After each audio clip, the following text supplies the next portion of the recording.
আচ্ছা, ভোটের সময় বিভিন্ন রাজনৈতিক পার্টির লোক যারা প্রার্থী হয়েছে তারা আপনার কাছে ভোট চাইতে আসছে, কিন্তু আপনারা কি চাইছেন? কেউ বলছে চাকরি নেই, কেউ বলছে যে লক্ষ্মী ভাণ্ডারটা বাড়িয়ে দিলে ভালো হয়, কিন্তু আরেকজন বলছে, এই যে ইনি একজন মহিলা, উনি একটা সুন্দর কথা বলেছেন প্রার্থীকে, শুনুন ভিডিওটি।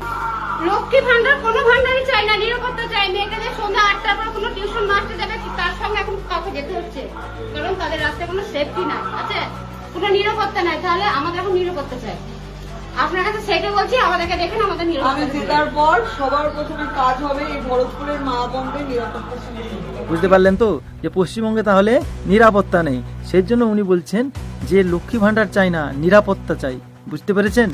কারণ পশ্চিমবঙ্গের আইন ব্যবস্থাটা এতটাই মানে খারাপ আছে, সেই জন্য সবাই বলছে নিরাপত্তা চাই। এই জন্য বলছি নিরাপত্তার তাগিদে দেখুন, ঠিক আছে? ভাণ্ডার তো আসবে আর যাবে, নিরাপত্তা একবার ভেঙে গেলে আপনার যদি ক্ষতি হয়ে যায় সেটা কেউ ফিরিয়ে দিতে পারবে না। হ্যাঁ, টাকা হয়তো অনেকজন দিতে চাইবে, কিন্তু টাকা দিলে কি হবে? আপনার যে সঙ্গী বা সাথী হারিয়ে যাবে তাকে তো ফিরিয়ে দিতে কেউ পারবে না।